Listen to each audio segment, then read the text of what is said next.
click, buy, deliver. With remote purchasing from the 2-time Motorcycle News Dealer of the Year, Colchester Kawasaki. Proud sponsors of Chasing the Racing. 3, 2, 1, and welcome back to Chasing the Racing episode 111, and quite fitting, really. I love it. Yeah. Well, all three of us are giggling because this is totally staged. This should be actually episode 110, but because Brian McCormack is sitting opposite us, what is your race number? It is 111. Is that correct? Oh, 111. 111. As they say in Macau. Where did that come from? Sorry, carry on here, trying to be professionally. Aaron Slight was a kind of a hero of mine as well, and the Castrol Honda. I used to love that look, and kind of growing up I loved that look of that bike. And who else? Ruben Zeus. He was kind of wild and all over the place, and kind of like I am on the roads anyway, sliding all over the place. So just from there I kind of just liked the number. When I came over here they wouldn't let me run it though, so left run 11. Right, hold on. What is there a number cap in BSB? Yeah, you're not allowed to run 3-digit numbers.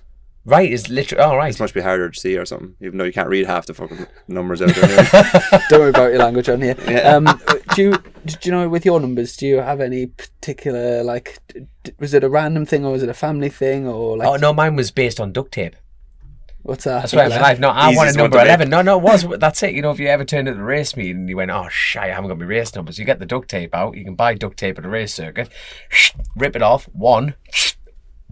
Honestly. Swear on my life. And then you look like a right bellend, and the same thing happened to me at Croft's Son, right? I asked for number 11. They said, oh, is one available? And they went, yeah. I went, oh, shite. And I had to peel off one. And I'm going round Croft like, oh, has he won a championship? No, he's just shit, and he can't afford race numbers. That's Dominic Herbertson right there. Yeah. He didn't enter quick enough.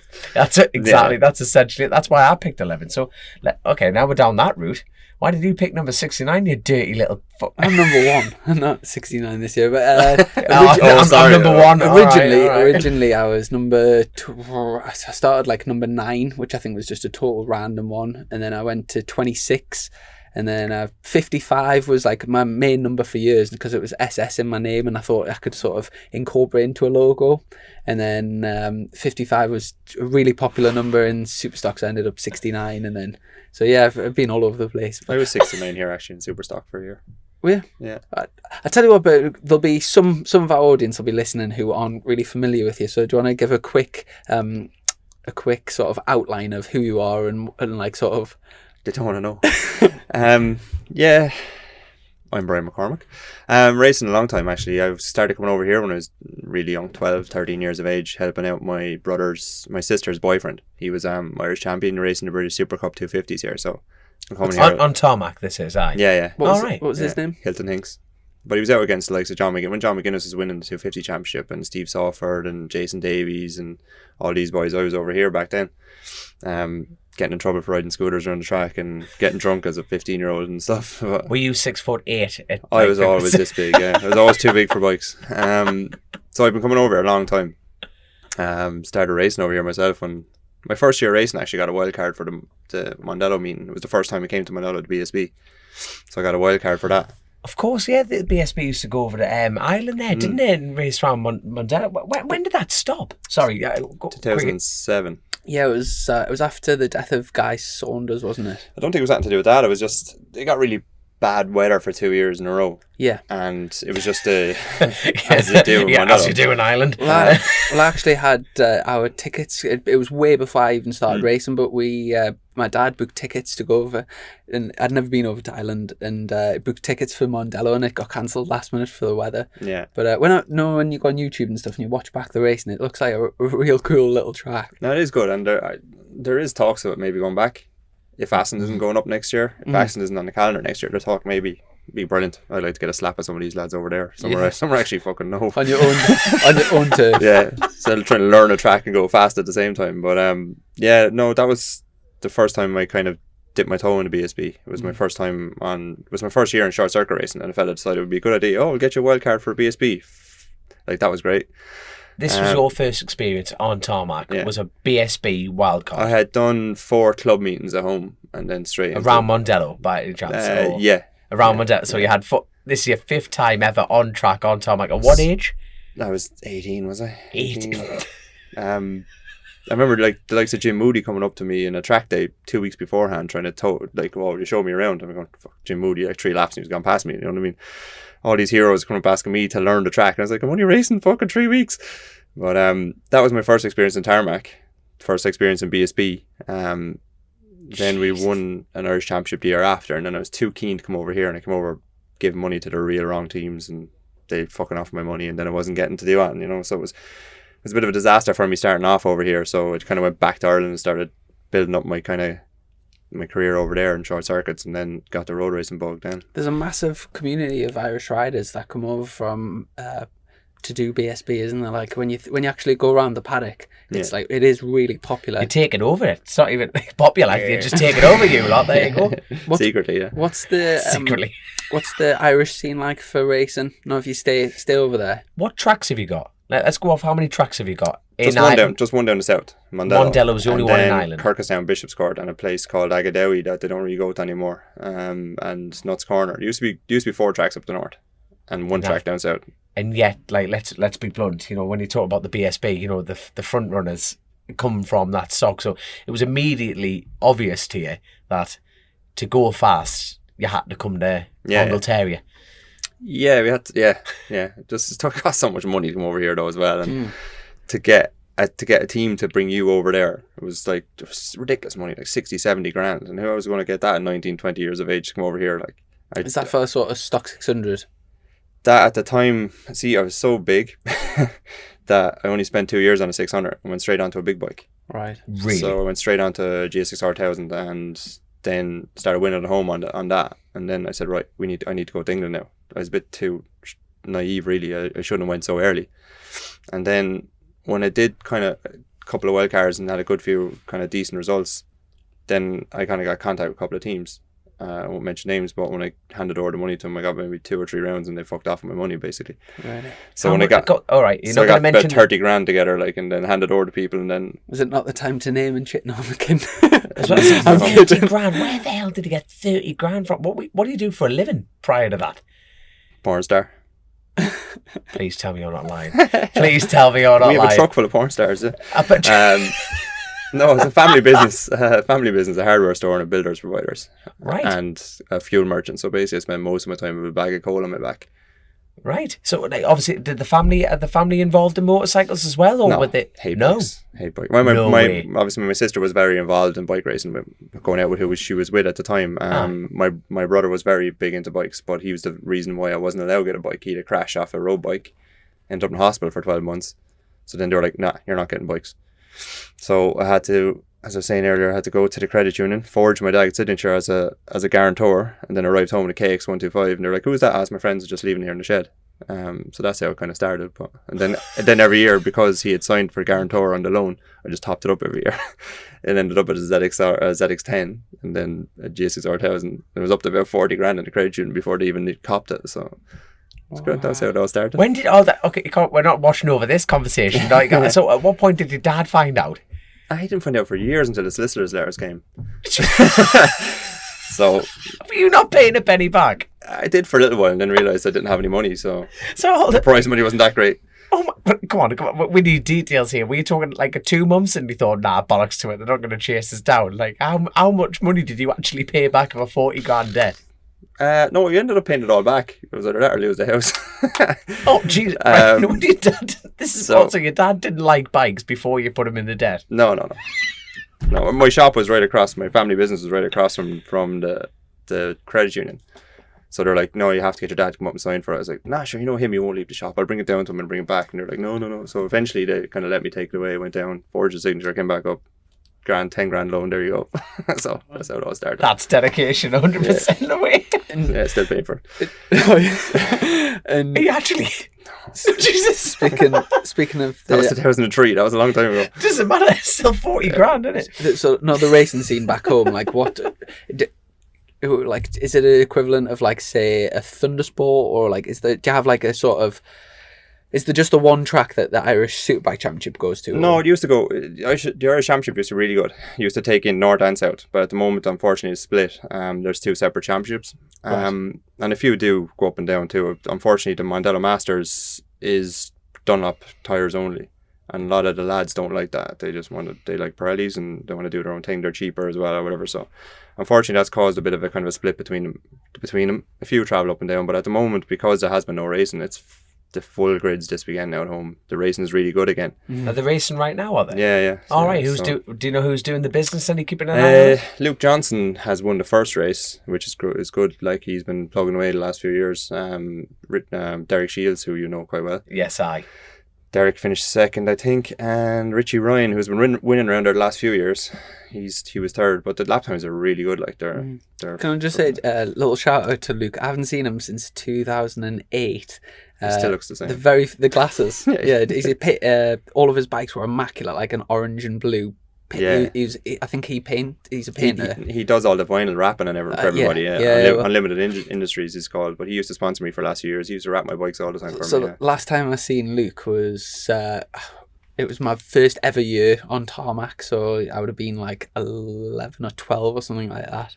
And I've never seen him since. And then I think I've seen his name in results and stuff. But if he is listening, shout out. He does a few. He went around on the Thundersport meetings and stuff over the few years, and he goes to Knockhill if there's a meeting on there, because it's handy for him to go across. But he's a really, really good rider. But he's so busy with what he does. But, I think he wraps everybody's bike in the whole country, like helmets and it must have been very dogs. difficult those early years when if you didn't have the support from your family, so like around 18, 19. Oh, you did. They just didn't know you. Yeah. Just 40 grand back. Like, was it very much like you yourself and like maybe a few mates and like I was lucky enough to have a few lads who used to come and help me out, but I literally used to get on the ferry coming to a super stock meeting, and I'd be on my own, and I'd have enough money to get the ferry over and then hope that someone would throw some money in my account to get home again. And he used to come. I remember coming to Mallory Park and they wouldn't even let me in with my van because there was so much smoke when I pulled up. Garrett was like, "No, you're not coming in. Doesn't fit the criteria. You can't bring that in here." Like, I was like, "Why can't I? I'm driving on my own from Ireland." So I was kind of winging it for a long time. Mm-hmm. But it was mad at the time. Martin Finnegan was riding the V-Trans Honda, and he was in Superstock, and I was going out beating him all the time. But he was in a big factory truck, and we're from the same area, south of Ireland and stuff, and he was getting all of this. And in fairness, Martin was brilliant on the roads. Obviously, you can't take that from him. But it was hard to take when you're coming over on your own and you're beating these bikes and beating these lads, and then you can't even afford to get home again. So what sort of year was this when you? This was 04.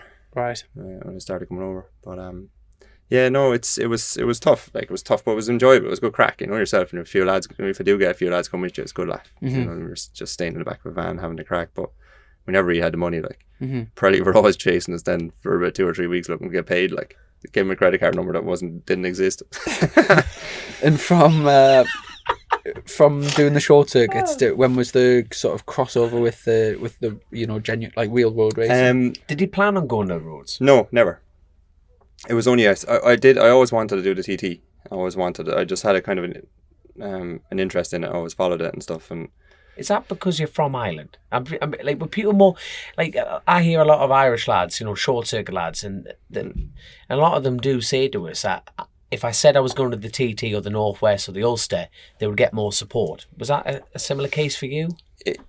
Until the bubble was burst for me, as in short circuit wise, realizing, look, I'm not going to get a good ride here unless I bring loads of money, and I couldn't afford to do that. Like, to get a BSB ride at the time was 80-90 grand just to come, 607 to get a BSB ride. Holy crap, man. And I was like, that's never going to happen. So I said in some magazine somewhere that I always had interest to do the TT. So next thing, Paul Phillips is on the phone. Fancy coming over, so as a newcomer we'll take you around. And at the time I had a ride for MAR Kawasaki over here in superbikes. They couldn't get the bike to last on the track, so I didn't fancy going to the roads with that, so I pulled out that year. That was 2009. Pulled out the TT that year, but then I went straight to internationals. I only did one, I think, national road race. I went straight to the international roads. What national road race? Killane. Right, aye. Yeah. They are just thinner the better. They straight didn't put you off. No. I remember I got a piss taken. Everybody was laughing at me like, "Oh yeah, short circuit rider coming up, hair gel wanker, hair gel racer coming in." And then we got on blitz all the fuckers. You know what I mean? So it was grand. Like, it was a good way to shut them up, I suppose. But straight from that then to the Northwest and TT. So it was kind of 2010 was the first time I went to the TT, but I'd never really planned to go down that road. I always thought like, oh, I'd love to come over here and make a career of this over here, but it was never going to happen, like, unless I robbed a bank or something. But, Keep signing your dad's name on the paper. yeah, well, that ran out pretty quick. Yeah. The best thing is we get a few listeners, like a younger audience, and they'll be going, is this credit union still thing going? You know, how do I do They this? used to throw money out the door back then. They don't do it now, unfortunately. We're still there. Yeah. And when you said you went straight into the internationals, are you talking like Northwest, Ulster? Northwest TT Ulster, yeah. And when did you first go over to Macau? 2013, I think. So quite early. Do you know, in terms of the international road races, like surely is Macau is classed in the same sort of God, circles, definitely. And is there any others that we've missed out?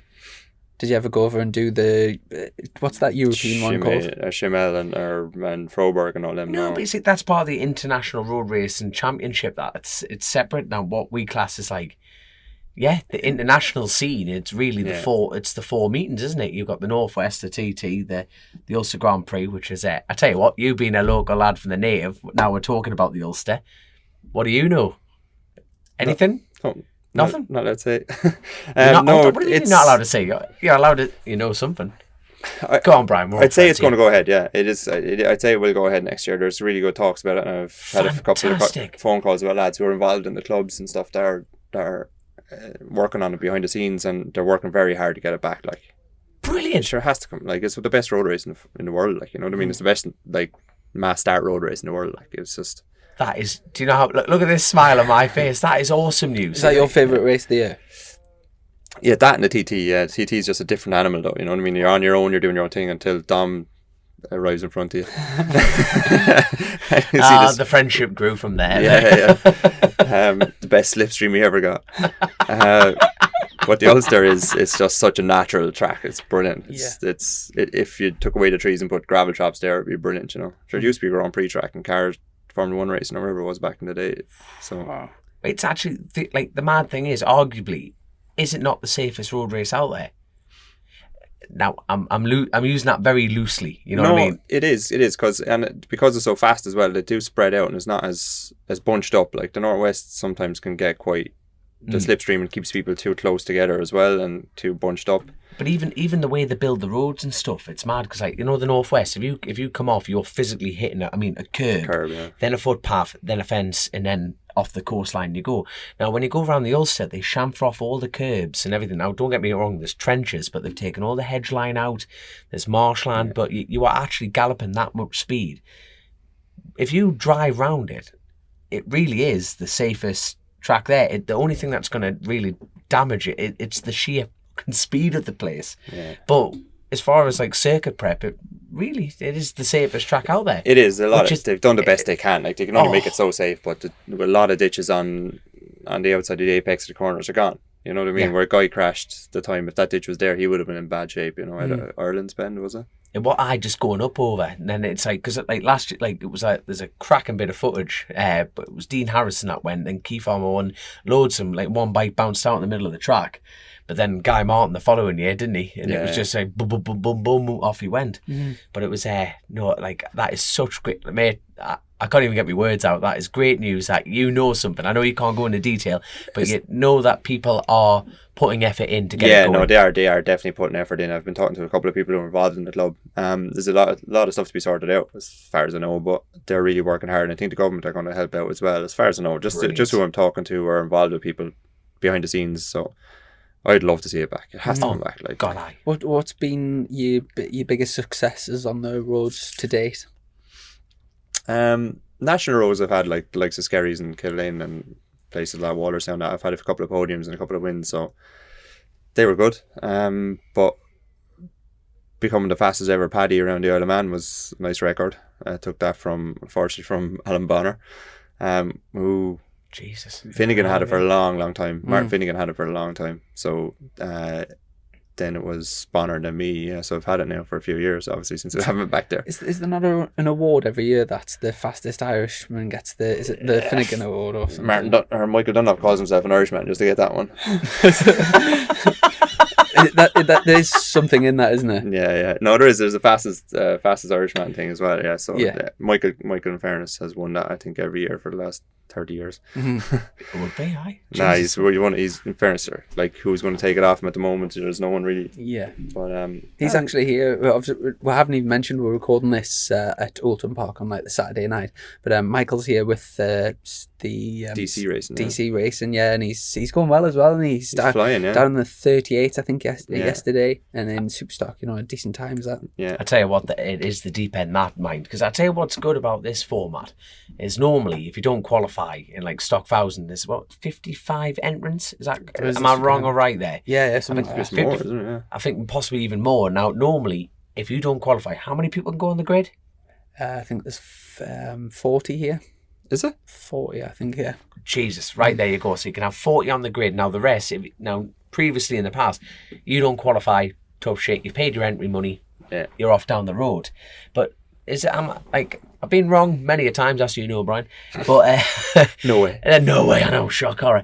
But is this the first time they've actually had like a last? Is it a last chance qualifier race? No, it used to be a really They used to do that, It used They to really used be to do that, popular. yeah. Do you know, I was looking at timesheets the other day from 2006, so it'll be like your sort of era. There used to be a national superstock. Punch it now, Brian. There used to be a national superstock, and then there was a cup. I used to race. And there's like 50 in each one, so there's like 100 superstock bikes turned up. Like, do you know what we would say superstock 1,000? Aye. So there's the national superstock, and then the cup. And you just think, I was looking through the names as well, and it's like there's so many names. And the funny thing is, there's so many names of like people that in the paddock, like mechanics and crew chiefs and stuff. It's like literally mad. But sorry, we were just talking about your successes. What's been your... I actually won a Superstock Cup race in Mondello. Did you? It was cancelled on a Sunday because it rained. So the only race ran that year was the Superstock Cup race on a Saturday. Mm-hmm. And I won the race. First time on the podium with the BSB. Got up there shaking the champagne. Fucking thing wouldn't come off. Straight into my eye. Started bawling crying on television because I think I was weeping, like the cork went straight into my eye. So live on ITV or something it was at the time. Made an absolute tit of myself. Yeah. That was my only win in BSB. Yeah. We're going to find that footage. Was that Have a like picture of it somewhere. That has to be somewhere. 2008, 2009. So. No, Grace get looking. I'd say it was 2006. It was like Steve Brogan in the Superstock then. Yeah, I was on Q Motorsport Kawasaki, Mark Welch's bikes. Oh yes, I was yeah. running for him at the time. I remember Mark Welch used to run a team. He was here for a while, but then he ran a thing in the CV, didn't he? Yeah. Over in like sort of grained. Yeah, I remember that. Is he still about these days? Don't know. I don't know. I'd like to see him. I think he is. He's floating around. He was at the TT last year with someone as well, was he? I think he's helping. Was he helping Maria Costello for a couple of years on the twin or something? I've seen his face around anyway. Yeah, Kicking around the place. yeah. But I tell you what, you've perfectly brought that back to the TT. So it was a case of you always thought about going to the TT. You eventually got there. Did it live up to your expectations? Did you see yourself come back year after year after year? Yeah, definitely. Well, the first lap of my newcomers lap was on the Saturday. Was lashing rain and the fog you couldn't see in front of your number plate. Like, You're the only one smiling on the grid going, it's like being back at home, this man. you try to follow Milky Quail around and you can't see where you're going. But he was there was lads pulling off all over the place. You couldn't even see, you literally couldn't see in front of your bike. Like, it was ridiculous. Just staying in the white line in first gear the whole lap. When you got up the mountain you couldn't see a thing. So as after that I was like, fuck this, I'm going home. I just didn't like it. Who was your newcomers that year? Yourself, Hudson Kenna was there. right? Was that when he Can't went? remember. Was that when he went on the split bath bike, the Aprilia? Can't remember what he was riding in. It was 2010. Yeah, it was my first year. There was a lot of newcomers. I have a picture on my phone we're actually looking back at, and it was like have to be because you used to pay for you to go over, pay for your hotel, No, fill you full of used to drink and food and stuff, and so it have to be his PSP paddock you used to go over just for the piss up. Like, it was it used to be a good crack, but not a lot of them actually went back. Mm-hmm. Who was there? Stuart Easton was supposed to go. He didn't go. He was a newcomer that year. There was a few. There was about 20 of them were supposed to come, but I think only 5 in the end. Mm-hmm. I got the fastest newcomer that year, I think. What sort of lap time or speed? 121. But was it? Yeah, back then it wasn't too bad. Like it was So it's, even now, as a newcomer, that's very good. Yeah, I didn't make it past Ramsey for the first 4 nights. Why? Fuel tank. No, map sensor went the first night, so I used all my fuel basically in the first lap, in the first half a lap. I only had enough in for 1 lap, and it just guzzled itself. The second night, I crashed coming to Ramsey. Yeah, You've actually had a crash on there? Crashed at Waterworks 2. I was going like short circuit style, took real hard in the front, then ran out of road. Hit the air fence, landed on the wall, looked down, there was about 100-foot drop the other side of the wall. Fell back out on the track, and Shuey came around and hit my bike and fell over. Tried to get me to pay for the damage on his bike then. I was like, fuck you, it's racing. But there was nothing scratched. And you know, when you were speaking about your family weren't really involved initially at the when you started doing British Championship racing and Irish racing, when you explained that you were going to be doing international road racing and the TT what was their opinion on that? And do they come racing with you? No, fuck no. I think the less they knew, the better. They honestly didn't know too much about it, so it was good. Like, they were kind of sheltered from it. What point did they figure out what you were doing? This is the thing I'm trying to get over. You used to sneak off every weekend with your sister's boyfriend, go watch racing. Then eventually put it on the Never Never, got a loan, and then got some bikes. At what point did they figure out what you were doing? Like, I want to know, right? Did your dad absolutely punch you in the face? I want to know, right? Where were you? What were you doing? What were you even wearing when you walked through the living room and your father found out what you were doing? It was kind of a process. I kind of brought it to them slowly. It was only motocross at the time when I started off as motocross and grass track, and so they kind of was okay with that. Mm-hmm. And then I did maybe 2 or 3 years of that, and then decided not. And I got an Aprilia RS250. I think I did 3 gearboxes and 2 meetings, so I got rid of that straight away, and CBR 600 then. So then when I started kind of bringing home some trophies and stuff, they started, okay. And they started to come watch some of the races just in Mondello.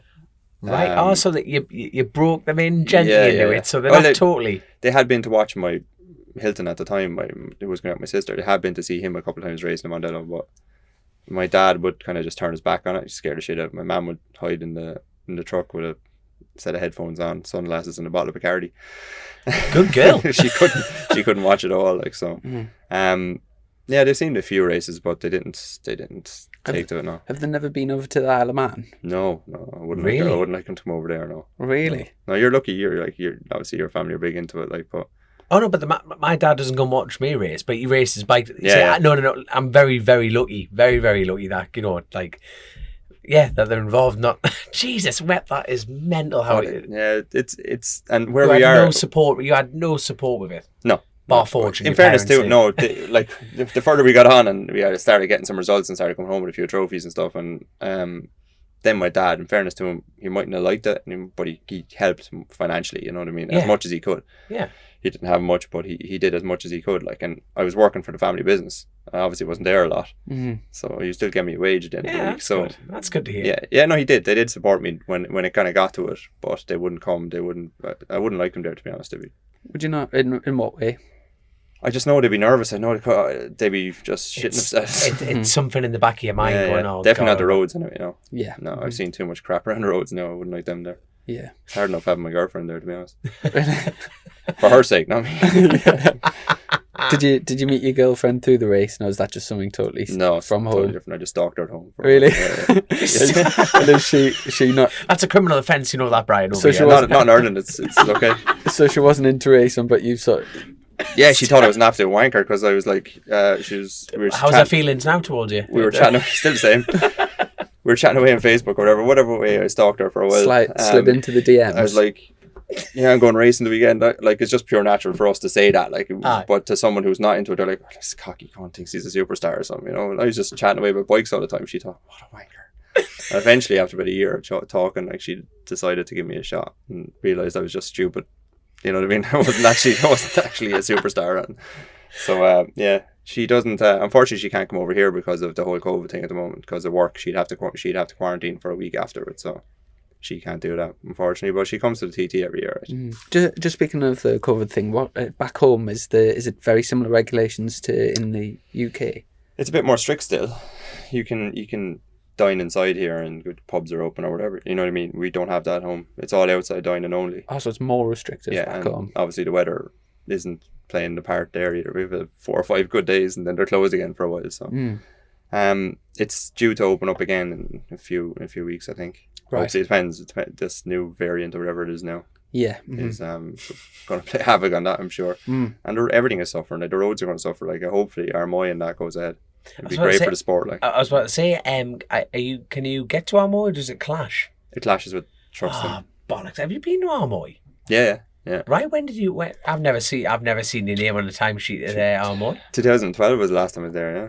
Really? Yeah. So you fancy going back to Armoy then? I did. It was always very close to the Ulster, and because I was doing my own private thing, Yeah. I always wanted to keep the bikes. I want to keep everything right and just do the Ulster properly. Yes. Whether it was before or after, I can't remember, but I only did a selected kind of road race, the national road races. I didn't do a full championship ever. I think 2012 was the only one I did.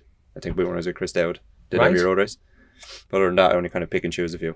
So how many years, at the beginning, you came straight into the BSB side of things. Like, how many years did you chase BSB at that concentrated time? Up until maybe 2006, from 2002 to 2006. But in between, I had a bit of racing in the States.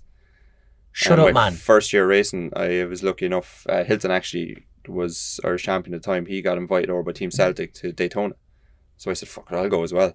I'll rent a bike. So is that the one-off race Daytona, the Daytona 200? At the time, it was CCS, and it's kind of a step down. It's like Thundersport. Right. But a lot of the AMA riders used to do it. There was 2 meetings. There was 2 weekends in a row. So I went over with him with the intention of renting a bike off a fella. He never showed up. So Team Celtic, in fairness, Barry Gilson, who owned the team, said, look, we've last year's bike there. Take that, go out in the amateur races, have a bit of fun. So we ended up winning for 3 races and on the podium 6 times. And he offered me a ride then for the year. I was like, lovely. First year racing, I got offered a ride in the States. This is brilliant, living the dream. Mm-hmm. Unfortunately, at the time, my girlfriend was pregnant and I had to turn it down, come home. So, but when I found out 8 months down the line, it wasn't my child. Anyway, that's another story. That'll go in the book. What are you going to call your book, your autobiography after this interview? You've got some layers to this. There's a few different names. So you turned down that? Turned down that and came home, and that was my first year racing. So I was like, "Fuck, that would have been," because at the time racing in America. No, first year racing, full stop. That was 2003. Yeah, it was my first year racing. So and straight into America, straight over to the States. And at the time, then I was on because I was a young Irish lad, I was getting brought to all NBC Sports. I had me on for TV thing and radio and this. And it was how did the Americans take it? Alan Carter was over there. The English lad. Is it Alan Carter? Yeah, Alan's I work with Alan. Yeah, quite closely. I did a radio thing with him over there back then. Really? In Daytona and at the time, it went really well. But then I said, fuck, I want to go back there. So at the end of the year, I rented a bike off a fella called Mark Hamilton from home as well. And I won another couple of races, and then I went back and won that was in the amateur. I went back into the pros and I won over there again.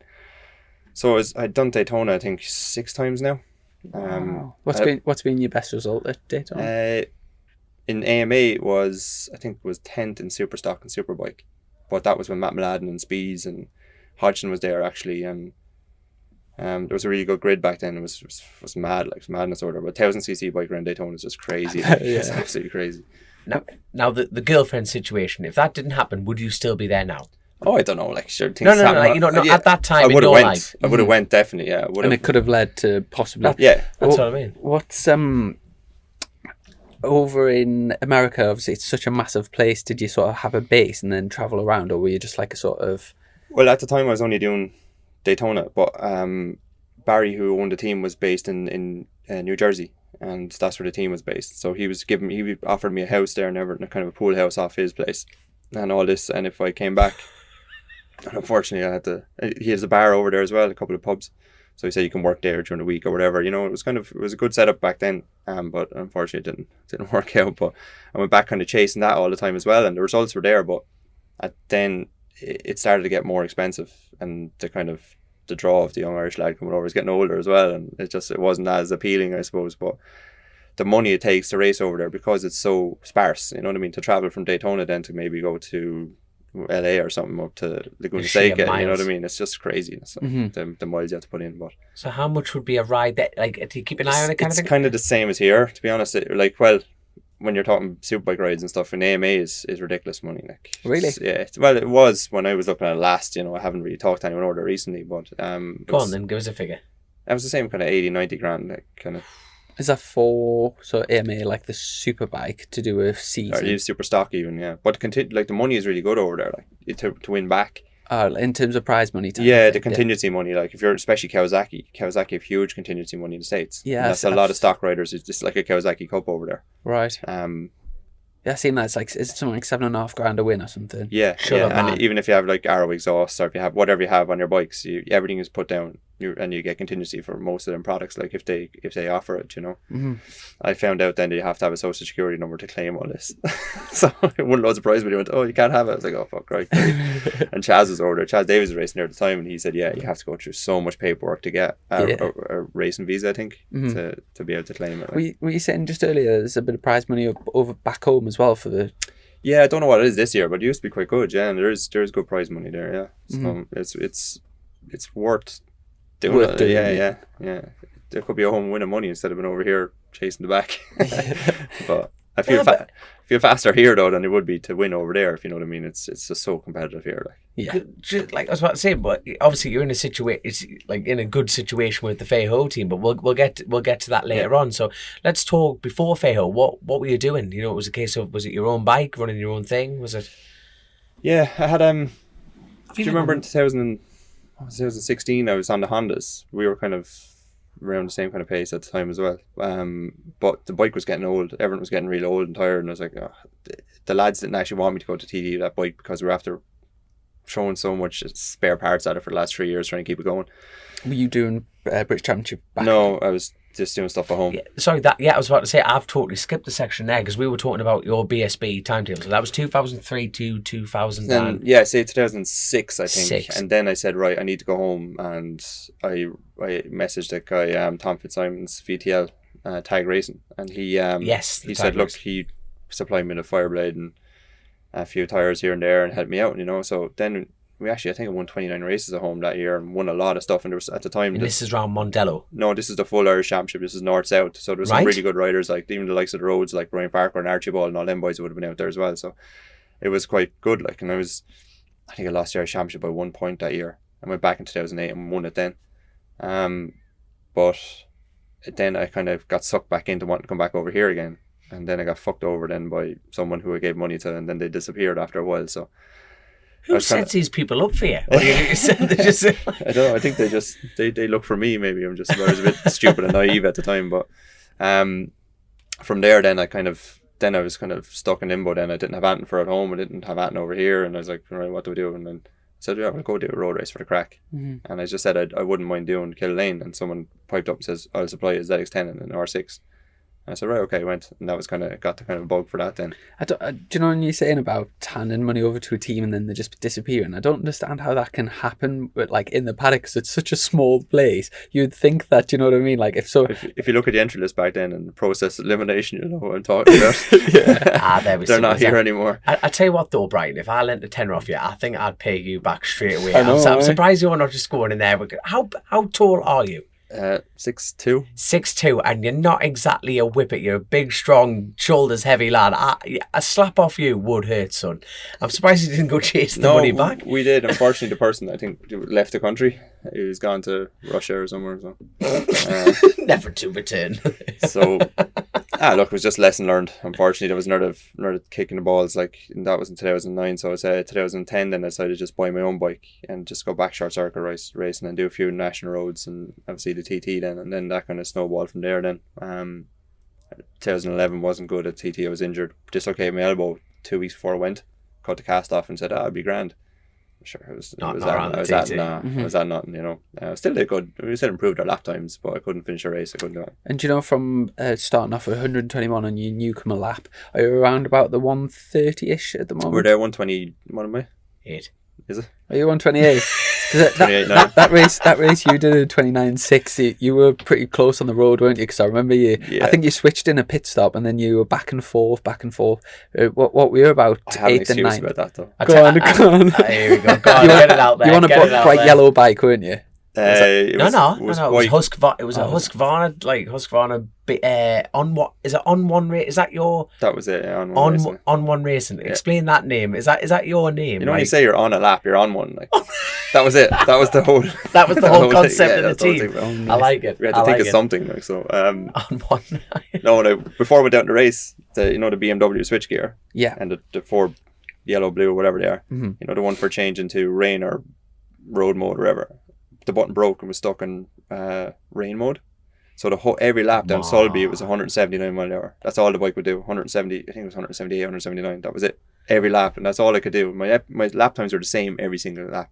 I couldn't go any quicker because of like the bike, and I was trying so hard then to make it up, but you can't really, like, you know what I mean? No, not around there. So what you're saying is the only reason Don beat you was because you no, said rain. no. I'm just kidding. He didn't beat me. I didn't beat him. No. So you beat him in rain mode. I bet him on track. But was it you were slower lap speed? Is that right? Yeah. All right. Yeah, so I'm faster than him. Yeah. But you're closing in on that. Look at me soaking this in going next year, son. Really, if you bike wasn't limited to 100. Look, I can't say that. I don't know. You know what I mean? I'm just saying that I felt I could go quicker, and it was just frustrating. I felt like I was been held back, and I thought the fuel pump was gone or something. I didn't actually know what it was. Was that your best TT result? Yeah, I've had 9. You know, 9th is my best. I've had a couple of top 10, a couple of 10s and 11s, but that was my best result. I thought you finished 8th. Did I? No, Well, 9th. yeah, you were. I was 10th. 10th, and I was you were 9th. ahead. Yeah. I thought you were 8th. 'Cause No, I'd take 8th. I was in I'm a battle giving with you 8th. I was in a battle with Coward and Davy Todd, but when they caught each other, they kind of towed each other along, Aye, that's the and thing they kind about of pulled that a bit of a place. gap on us then, But up to that, it was up to, I think I got P7 on my pit board at one station. He fell off the bike. I was like, senior TT, P7 out the back of my van. It's a great crack. But yeah. And from there, what's been the story with the whole Roadhouse Macau and like getting into BSB? Where did that all come from? Roadhouse, obviously, it's a bar out in Macau that it's an Irish fella owns it. So when we're out there, we just Mint bar. I'm not just saying that's that though. It feels like home from home. Mint music, mint food. It's just the whole crack. kind of get away with everything. Like, You 100% do, especially with if you're one of you're laughing, aren't you? That's it. It's like a home from these lads, but it's like on the other side of to where we it used live. to be. The old one used to be on the other side. It used to be a small, really cool small bar on that side. Yeah, it was. Bloody But it was hell. tiny. It was really small, but it was really good atmosphere there. It was Ah. all leathers everywhere, helmets. It was a pure bike bar, like. Right. But when he moved over to the other side, Taipei, is it? Yeah, Taipei. Something like that. Yeah. But saying that, you had a couple of years out from Macau, even though they were like your title sponsor for I'd a met few him over. years. Obviously, I met him over there, and he started chatting to me, and I didn't know him before that, and so he said, I'd like to help you out next year or whatever. So we started off small, and then he kind of liked what we were doing, and kind of progressed from there. He's been like my main sponsor and still is. And then just from we missed Macau a couple of years, to be honest.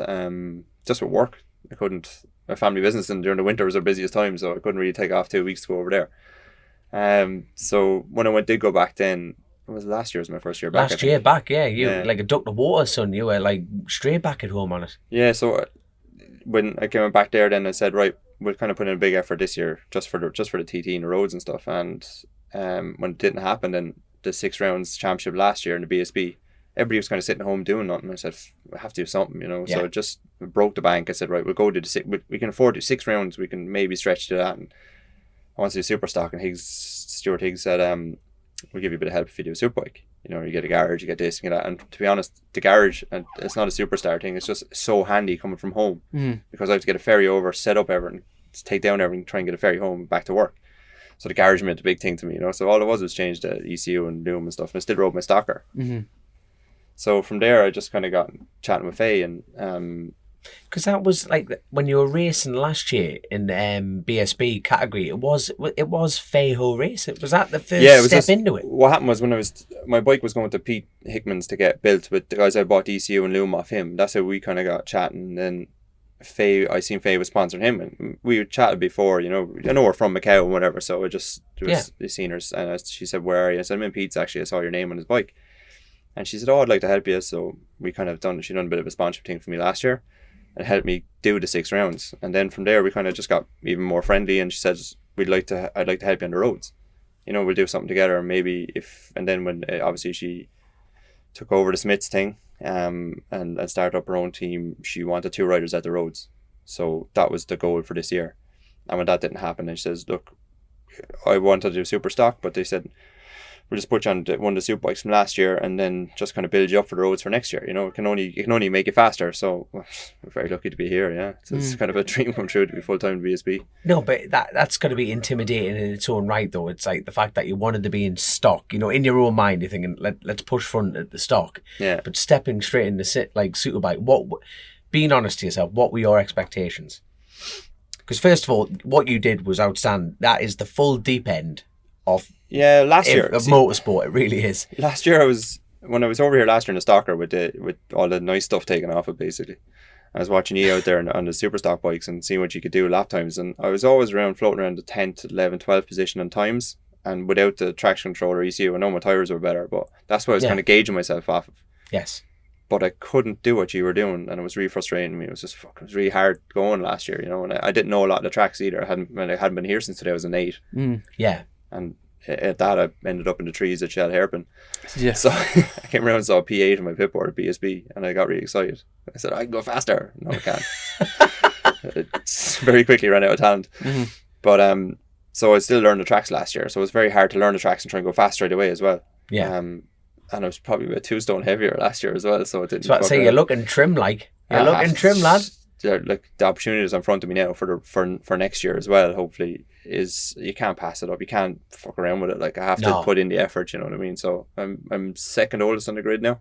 Yeah. Brooksy's the oldest. I'm second oldest, not by much. So but you don't look it. And losing the weight helps as well. There you go. I must have been a wicked fat bastard. Every time I see you, I say, geez, you lost more weight. I'm like, fuck it, how much more can they lose? In terms of the genuine road race, like the TT, the age that you can be competitive seems to it be a lot. You can have a much bigger career doing road racing. I think I'm faster now. If I had this opportunity 10 years ago on the roads, I don't think I would have took it properly. I wasn't mature enough to do it right. I think I would have spanked myself big time, whereas it's opposite in short circuits. I need to go backwards and lose the brain a bit, you know what I mean, and get back into that. It's like I think Michael Rutter and McGuinness will both be 50 next year, I think, won't they? And, if the and they'll still be fast, like, you know what I mean? Oh, yeah. There's no denying that. Yeah, I'd be lucky if you got anywhere, Michael, like or John, like I'd be happy, because they're still so fast on the roads. Northwest TT and Ulster, they're still the men, you know what I mean? I know there's going to be Hickey, Dean and a few other lads that are going to be at the front, I presume, but they're still going to be there, So speaking of your bike, did you say that it was the super bike from last year? Yeah, I'm on the S1000. Okay, but have you got the got the Magic Wings? The same bodywork, but it's a different bike. And how's the new bike? But if it's just the wings, then I guess it's a good comparison. It's last year's super bike, so you're no longer on a stock bike, really. At the moment. No, the bike is the best bike I've ever been on. I have to say it is. Right? Yeah. They did have their little struggles last year with them bikes. I'm not going fast enough to get them struggles yet. You know what I mean? I'm chipping away, but the bike is mega. Just everything around it is brilliant. To be honest, the infrastructure around it is more important really than the bike. The people you have around you, but. It's a great opportunity. It's a great team. Like Faye is after pumping some money in to do it properly, and she's out for a championship this year. And look, Pete was fourth today, was he? Yeah, he's closing in on that front group for a bit as well. Looks really good. He just had one little issue, and I think he could have challenged for the podium, and I'd say tomorrow he will. Unfortunately, Javi is I think Javi would have. He was seriously quick all year. Like we were out and did a bit out in Spain with him and stuff, and he's impressive. Like he's really impressive. And he's a really nice guy as well. Obviously, his new name, Paddy Forres. Yeah. Paddy Forres. I like it. I'll tell you what. Do you think now? I've got to be so careful when I say this. It's is COVID played in your hands in a way? Yeah. You know what I mean? Is that? But this situation. We were laughing at this. Yeah, we were laughing at this last year because we said we wouldn't have had this opportunity if that little 6-round championship didn't happen.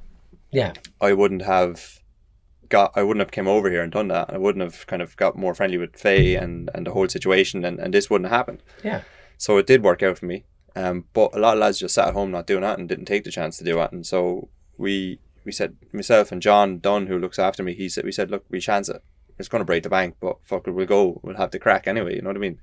We're having the crack, all right. Yeah. The whole paddock's come to my truck every night for Jack Daniels and Coke. It's like the party bus down there, but good stuff. I'm obviously not drinking, but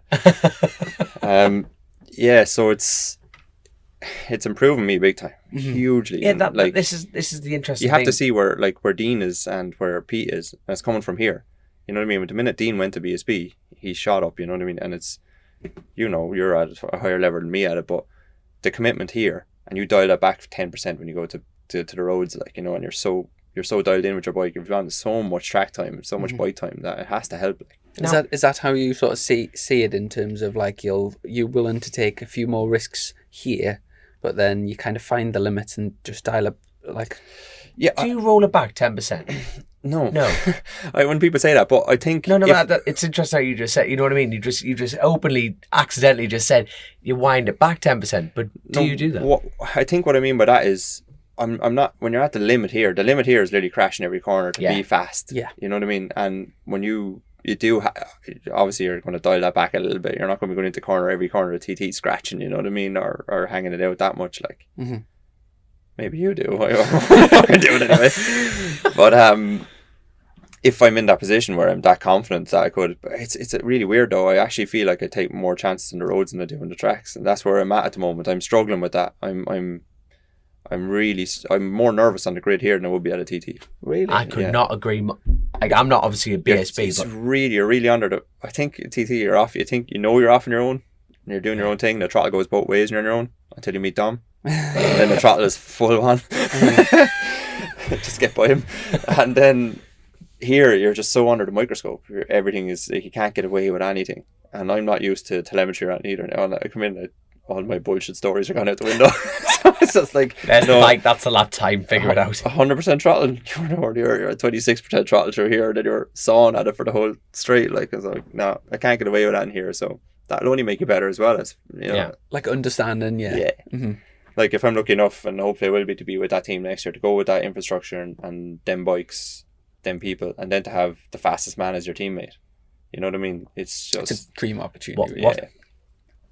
What's your expectations? No, what do you want? Like, you know what I mean? You're a realistic man, and that's what we love about you. And you're only getting faster every time you get on a bike. That is just perfectly clear to see. But what do you want out of 2022? You know, where here or you're doing 28 at the moment. But 2 years, so you've had 2 years of this, and you're developing, you're getting stronger, you're getting faster. I don't chase the actual lap time. Doesn't mean much to me. To position it, I'd rather be inside that top 5. Yeah, and top 5. If I had to do it, doing 130s or 131s, you know what I mean. If you're consistently doing them, you're going to be somewhere thereabouts. Like, because that's the realistic side of it. They're getting the top 5 at the TT, especially in the senior and stuff. You need to be banging out 131s, don't you? Yeah. At that. I remember I finished 11th in the super stock, and I didn't get a silver replica. I was like, the pace is so fast. Like, it is just mind blowing. What's your favourite section at the TT? The pub after the race. Couldn't agree more. No, there's not a part I don't like actually. My favourite part, I think my favourite part is down through the 13. No, not the 13. Sorry, McGuinness is down through that section and the top big arrow. I love that. I really love it. It's like the places then where a bigger chap, it helps as well. The likes of quarry bends and stuff, like I can keep the throttle pinned and muscle the bike around, whereas these smaller lads struggle, they're rolling the throttle and stuff. So that's the one place actually being big helps. So the TT, like, but no, I like every part of the track, to be honest. Come on, what about the Nook? Oh fuck! Sorry. That is the worst part of the TT course ever. I don't even think of it. That's the thing. I don't even think of it. It's just you have to do it. And that's it. Shite. It is total shite. You've got 37 miles of the world's best track, and they just had this squiggly little bit that no one gets a knee down. It's greasy, horrible. Yeah. It's shite, and you just think you will look like the biggest bell end if you crash in that little bit. It's this insular little shite, isn't it? And then you just squiggle through, and then you fire off again. And do you have a particular favourite British Championship or track? Yeah. Before this weekend, I would have said Oldham. I really enjoy riding here, but I don't like. If we could go around in 139s and 140s all day, I'd love the place. Like, but to push on that extra bit, I'm reverting back to road race habits. Like, I'm not getting off the bike. I'm not picking the bike up early. And then again, I've been on Dunlops for so long that I'm struggling with the Pirellis a little bit. Like picking the bike up and turning the bike with the rear instead of staying on the side of the tyre with the Dunlops where you get really good feel. But it's just them little things. Like, I'm not far away. I was like, in the race today we're doing 38s consistently. Like, if I can get down to 37s consistently for the race tomorrow, I'll be happy. But I love this place. I do love Truxton. I'm looking forward to going there. I knew we're stupid where it's real fast. I just tend to like most of the road races love Truxton. Yeah. If I'm a good fast bike, I will enjoy it. So are you going to be back on Dunlops at the TT? Yeah. So there's no, all right, straight up. I thought, a couple of years on Pirellis, the Metzler route might have been something No, quite I can't say interesting. I can't say anything bad about them. They're just different. No, it's just, I totally but agree. It's just, I want that continuity when I go back to TT. I don't want to go learning the tyre as well as a new bike. You know what I mean? I don't want to go, I'm not going to do it for freaking ever. Like, I want to stop at some stage. So I'm not going to keep chasing things and shit. Like, I went to order Bridgestones for 2 years, and actually they worked really well, but they were always that little bit off. You know what I mean? So I went, no, go back to what you know. Even though you're probably getting a better deal, there's no point in being backwards. You know what I mean? I want to. Now, so you did just say, like, one day you want to say, what's your limit then? Like, this is a proper burning question that we haven't actually asked many guests. It's a bit like, at what point do you think, you know what, there's me line in the sand? Before this year, or before what came upon me this year, or last year, say, with Faye, and with the opportunity I'm going to hopefully have, I probably would have said I would have done one more year. Because there is no rides out there. You know yourself. You're not going to get a Paget's ride. You're not going to get a Honda ride. You're not. There's only so far you can go as a privateer, like, you know, and I'm not going to keep wasting my money and risking myself. Unfortunately, I've been involved in a lot of shit over there, and I know, and to see my girlfriend's face the last year we were there when I was involved in a crash, that's something I don't want to see again, you know what I mean? So I didn't want to keep going back and putting everybody through that as well. So I love it, absolutely love it, but I didn't want to be getting slower, and I wanted to finish when I think that's as fast as I can go, like with what I have. But now with this opportunity, if I can get I'll probably keep going for 2 or 3, 4 years if I keep building, you know what I mean? And if it keeps bringing me on, if I keep getting this opportunity, I can see myself keep going back to the international roads. I probably won't be in BSB next year. I might just do some super stock rounds or something to get up to speed. Right. I couldn't see myself having the motivation to come here for a full season again, like. Right. And do the international roads. Yes. Yes, it's one thing of another, because obviously the last couple of years. But you have to do a few rounds to get yourself back into it again. You know what I mean? So there's a long gap between when the season stops to when we go to the TT next year. So I have to do something in between as well. So. And when you go back to the TT, do you ride like a full stable of bikes? Do you have a twin and a 600, or do you just go on the big bike? The size of me and a twin? Are you joking? You make it work, man. I rode on once, and I swear to God, there was a hinge in the middle of it. I was bending the thing going around the track. It was horrible. What sort of weight are you? I am now 15.8.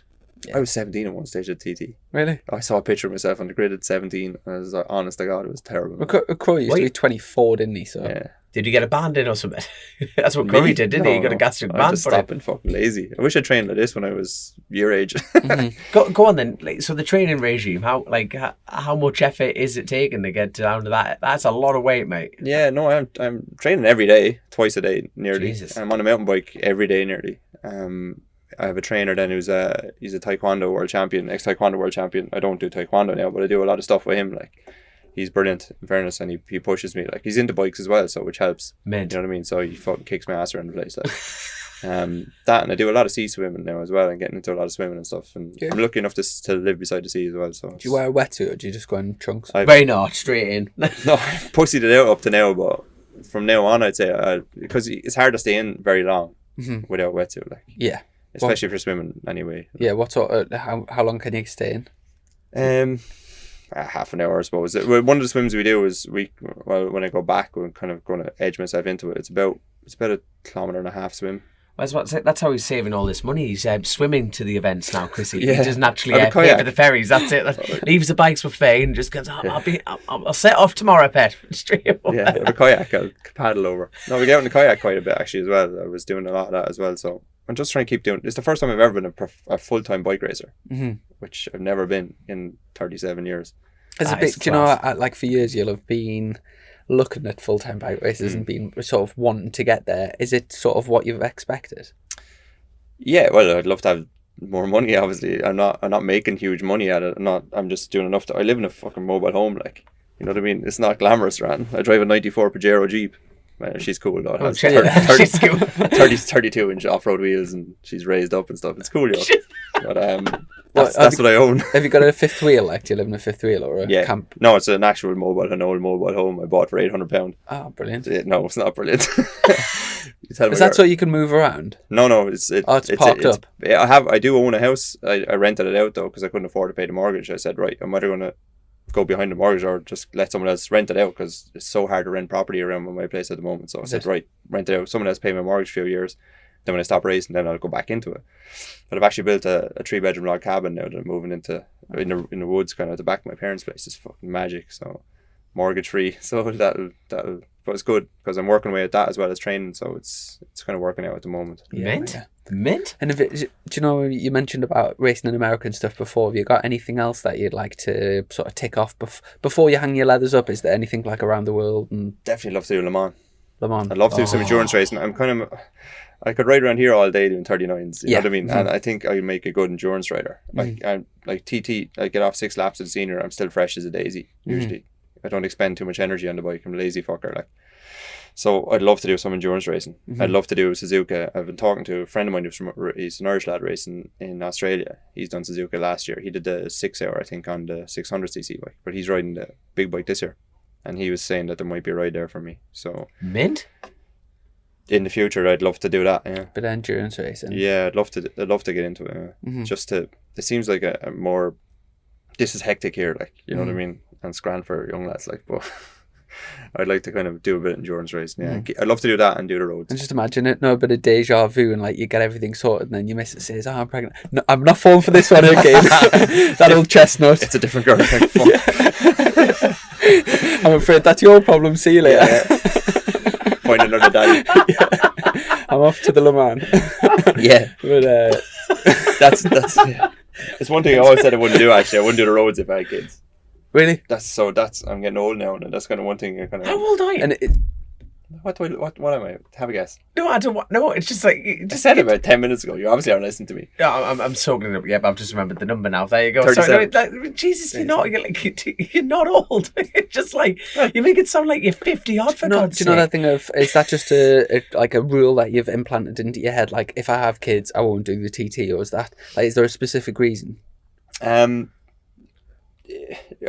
I was involved in 2 instances at the TT where people were fatalities, and their kids were there, and I seen the aftermath of it, and I just didn't like. You know, I'm very close to my nephews. I'm very close with they're young, and I've missed a couple of years of racing because of them. There's another story, but they weren't well.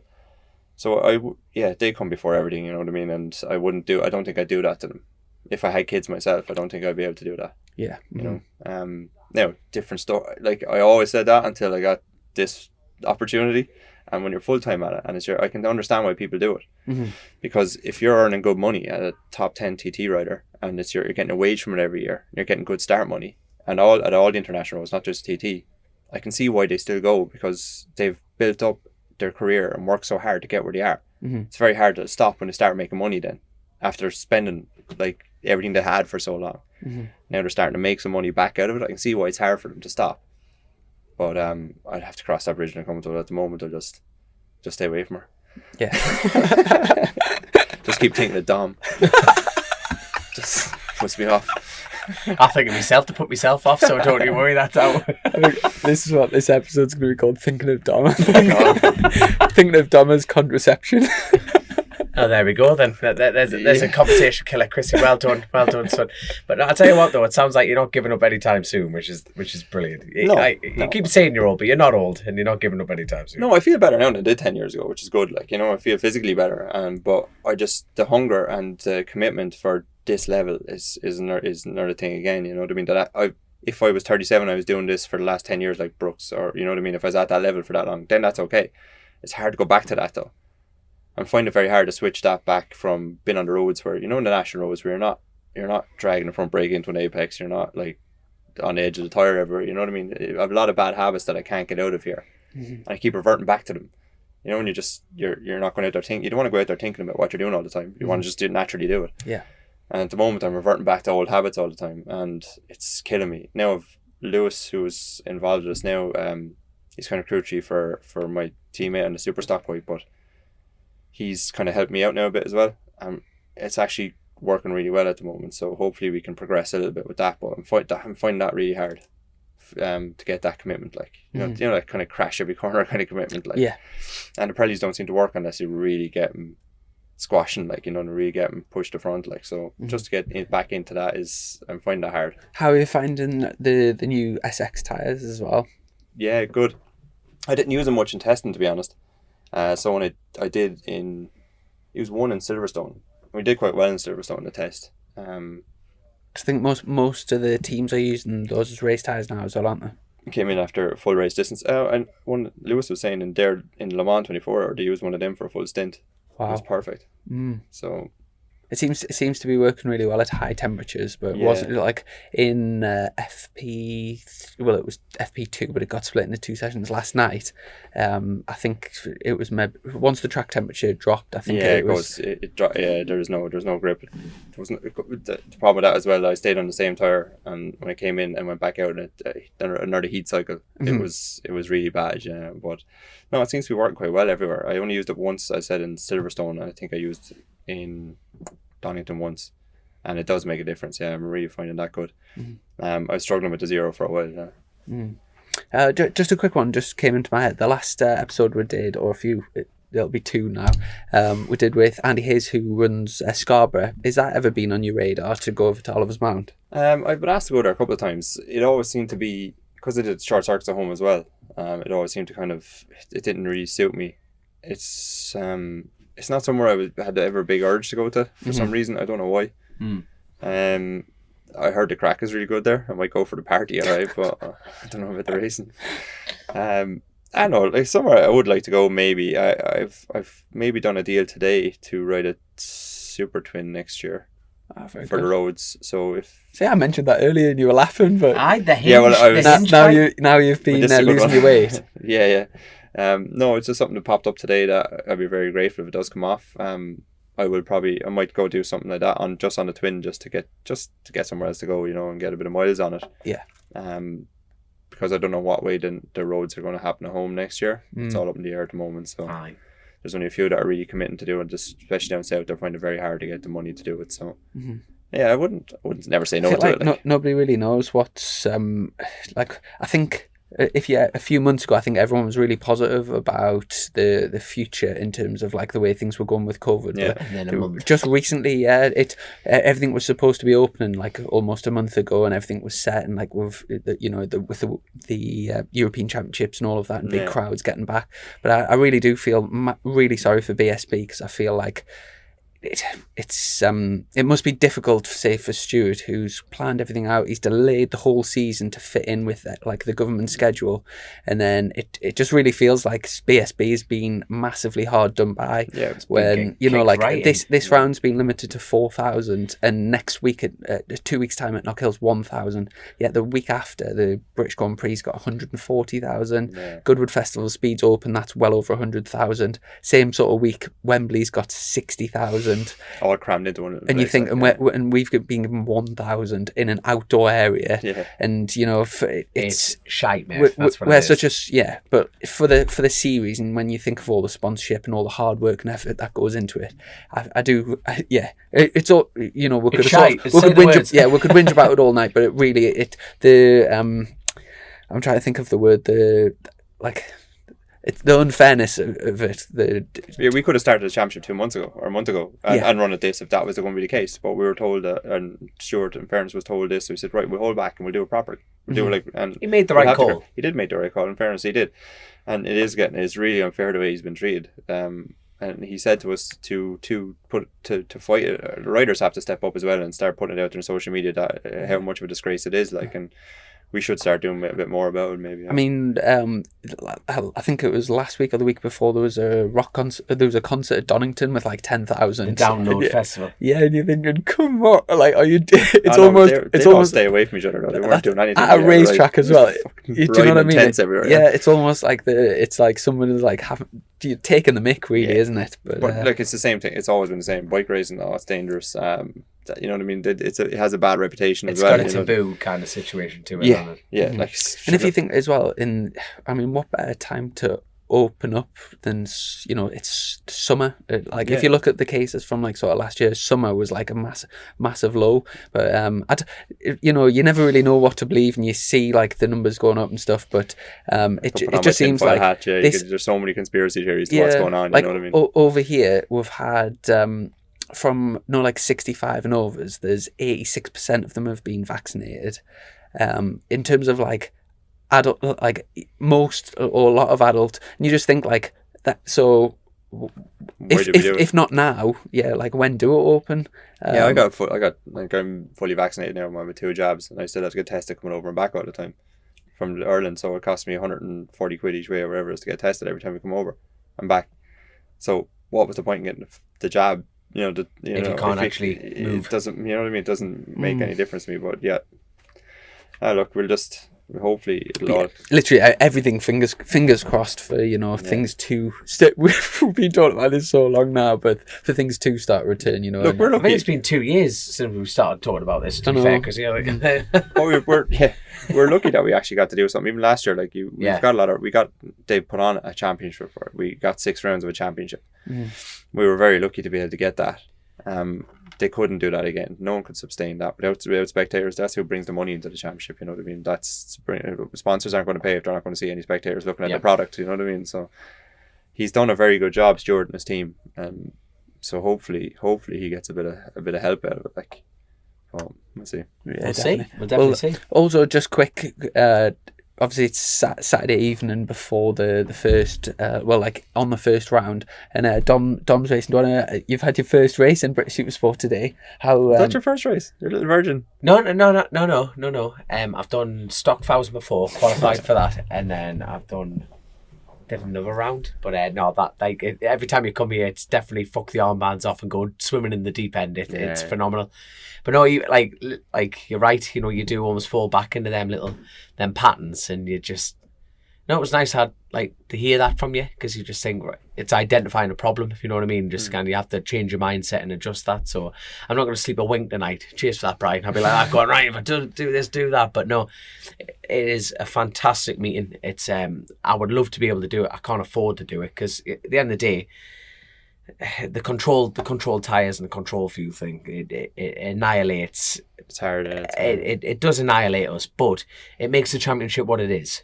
You can't change that. You can see why it's done. Yeah. I can exactly see why this series is so successful, because it is a controlled series. But for people like myself, it's something that I would love to do. It's just the financial side of it, and that's it is what it is, isn't it? You can't. When you think of the sort of control tire thing, before there was control tires, teams were spending like 300 grand a year on. That's what it's actually more expensive when it's open wheels. And it wasn't fair. Like, people were getting special tires. When Michelin there was only 2 riders on Michelin's, you know what I mean, and they were getting tires made for them to suit every track. Mm-hmm. Oh God, don't get me wrong, I can understand your point fully. You know what I mean? Like, Control Series has brought the cost down, but it's also raised it.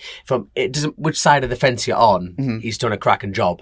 That's the truth of it. But racing a British Championship is just expensive. Racing's expensive. Period. You know what I mean? It is obscenely expensive. But no, it's something I would love to keep coming to. But I'm fully aware that I'm not a hair gel wanker, you know what I mean? And a hair gel wanker, you have to be fast to be one of those, and I'm not. No, but you've fairly got stuck in so far this weekend, and you've held a real good account of yourself, haven't you? 13th in class, so it's qualified, and I'm over the moon. I just want to keep going now. That's on Counting Racing. Yeah, Counting City. He's good, isn't he? He is good. Plugging the name there. Yeah, so I know Fran's bike there, and Neil's been working. Even Jan there, she's been grafting her ass off, and Lauren and everyone absolutely howling in at the bit. But I've absolutely loved it. I really have, and I've got a lot to learn. And there's so much going on in this track. I found it when I went to Silverstone, actually, because there's a lot less going on there, corner wise and stuff, that I could get out of the habits easier because there was less to do. You know what I mean? So I did really well there, and I was doing what I should do. But I went to a track like this where there's so much I was thinking about, and just reverting back, as you're saying, just going back to my bad habits. Yeah, it's a pain in the ass. It's really frustrating. But I have Tommy Hill in my garage, Tommy speaks for himself, you know what I mean? So he's out spotting me, and now and then when he can, and he's giving me advice. I couldn't have better people, you know what I mean? And then obviously Pete, he just talk away, so he tells me out, and I want to know, So I have some really good people. Peter Clifford, who you had in here a while ago. Yeah, Pete, good lad. Lewis, who's with me now, John Dunn, and my mechanic Steve. Everybody's working so well. I'm just a weak point at the moment, but not that I'm.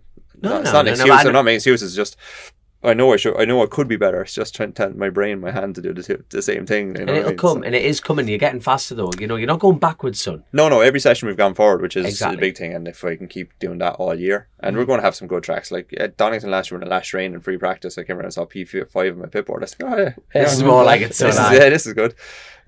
So we have a few wet meetings, and we might surprise a few people. But if I can challenge for a couple of points here and there, that'd be a big thing for me. You know. And I guess the main goal is to, in preparation for the next time you do TT.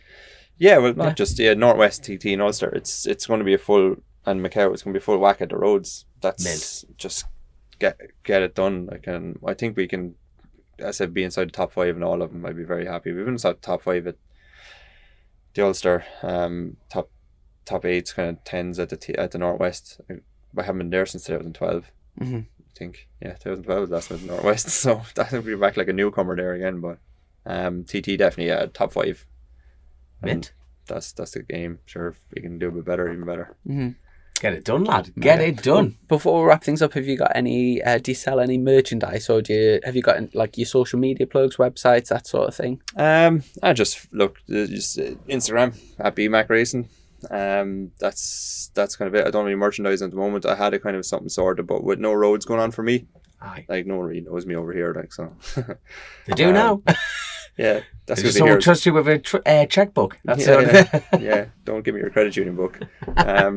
No, I'm grateful actually for all the support I'm getting over here. Like it's been great because you are kind of on the unknown and no one knows you, and even riders have given me a lot of respect. Well, maybe not Dan Linfoot since he put me in grass today, but I mean, do you like it? That was a terrible move. Like. yeah, Dan is a lot better than where he was as well. You know, he shouldn't. He knows he shouldn't. I know he shouldn't be dicing with me at the back. Like, you know what I mean. So, There's a race winner around here, isn't he? Yeah. Not long ago, I think he won round So, here. like, he's a serious talented rider that shouldn't be where he was. So, I don't hold that in bad against him. I was in his way. Like, I guess it's kind of like a bit of a compliment, really, for you, isn't it? Like that you. In fairness, he said to me, he said you were really strong in the brakes, and I wasn't going to make it unless I didn't think I was going to make it, and then you kind of stuck in there. So he said, like to be kind of in with them lads and to be passing the factory Hondas, which is nice.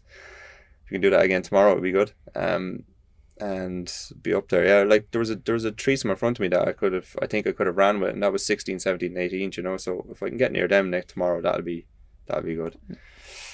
Feeling good on the bike. I've no excuses about anything. Like I can't come in and say to the lads, Lewis or whatever, blame anything on the bike. I'm like, oh, no, it's me. It's the soft squidgy thing sitting on top of it. It's a problem. It's not the bike. Like so, I've no excuses. It's just me. So in fairness to Faye, Roadhouse, everybody that's helping out. They're not putting any pressure on me. They just want to see me go forward. Like I don't want to be wrecking bikes every weekend either. Like Yeah, sure. I had a crash at Donington, and I was the first person to crash in the team. I was like, fuck it. I was watching on that corner actually. Yeah. Yeah. And I was looking at the data all day, and I was like, myself and Pete, I was comparing to him obviously, and he was a couple of seconds ahead of me. But it was the places where I was trying to like get better where in them places, and I just tried too hard. It's just frustrating, but Xavi really had a big one yesterday now, so look, hopefully his hand is okay, but my crash was very minor. It was only a little slide off, so there was not much damage. Where did Javi go down? It's coming out of Shell Hairpin. High side. He had a big Mark Marquez type high side, yeah. So he's feeling a bit sore. He's done his skate fight, hasn't he? So he missed today. He doesn't know if it's broke or not. He's going home to Spain tomorrow to see a specialist because they x-rayed it, I think, but they can't tell what's wrong or something. I don't know, but he's hopefully it's not broken. Hopefully back for knockhill, because in testing he was really fast in knockhill as well. So, yeah. He came past me. Yeah, came past me, and he was like seriously impressive. Yeah, he's and he's as I said, he's a really cool guy. I didn't know what to make of him at the start. I didn't know what's he going to think of me, like this big fucking mad Irish fella. But he's a good crack. We've had there's not one person in the team. I think there's about 20 something people in the team. There's not one person who doesn't get on. Yeah, you've got a real. You can see that it's a real. It's really nice, good crack. Like it's good fun, and I think we brought a bit of banter to the place as well. Yeah. Which is we'll have to get you Superstock teammate Alex Olsen on at some point. Yeah. We'll have to have all three of you. We'll have to get the lot of you. 26. We'll interview all 26 of you in the same. There's one character in our team you have to get on is John Dunn. He helps me out, but is that the Irish fella that I was speaking to before? What's his job? I don't know. To be honest, He doesn't know, you don't he's know. kind of Just entertains the team. yeah. He's the entertainment, but he's no, he's brilliant. In fairness to John, John has made a lot of phone calls and got a lot of stuff sorted for me as well, and he was there for all the meetings and everything to get this deal done as well. You know, so he's very good at what he does. He's a car salesman, so he can sell stuff. You know, but he also has a gift of the gab. Like he's funny Good as lad. well. Like, you know, and he thinks he can sing as well, which is Can he? not Can he? entertaining. No. At Wheeler's Transport, actually, Sean, who they come on board this year with a full rig for me. That's my own truck. That FHO truck. They came on and sponsored me that for the next 2 years. Wheeler's Transport, they're Sean Ho, who drives the truck for them. He comes and he helps out in the pit all the time as well. So it's a really good crack. Like, you know, apart from his snoring, everything is good. We're all staying in the truck, so it's a bit tight. Like. No one likes a snorer. No, Yeah. there's nothing worse. But there we go. But I tell you what, Brian, I think we wrap it up there, and we'll definitely get you back on in the future. But thank cool. you Thanks, lad. so much for coming on the show, and it's and good luck for the rest of the season. Same And to yourselves. I'm There sure we we'll go. have another championship out of you, mate. Well, I can't say that actually. Alex will be pushing. Yeah, I'll do my It'll best. go between you and Alex. I think It's it'll be looking a really tasty. good It's season. looking tasty, isn't it? So the two of you were together in first practice, weren't you? Yes, yeah. He's looking good, and It's good to see him back after that crash. yeah, I was just about to say, you know, Alex, we'll have to get him on at some point, but he's got He's gone through the mill, that lad. hasn't he? yeah, big he's went time, through man. hell like this Yeah, last. It's almost a year now, isn't it, since Silverstone? And I only got to know him in the last couple of months really since we started testing, and I didn't know what he was like. I didn't know anything about him until I met him in Silverstone, and since then he's good crack. Like, we're sharing a garage all the time now, so like if I can do anything to help him or if he can do anything to help me, it's good. Like, but he's definitely been through the ringer. Like, he's had it tough. Like. Mm-hmm. But yeah, good to see him back. And before we go, big thanks to our sponsors, Colchester, Kawasaki, and of course all of our patrons. And huge thanks to everyone. And we'll catch up with you next week. We'll have to get a podcast in between this one because we've kind of skipped ahead. So the things we do for special Brian. one-on-one. yeah, that's by the it. time this goes out, it'll be like 2 or 3 weeks in advance. But spot on. Thanks very much, and we'll catch up soon. Cheers, lads. Take care. Thank you. See you in a bit, Brian. Click, buy, deliver. With remote purchasing from the 2-time Motorcycle News Dealer of the Year, Colchester Kawasaki. Proud sponsors of Chasing the Racing.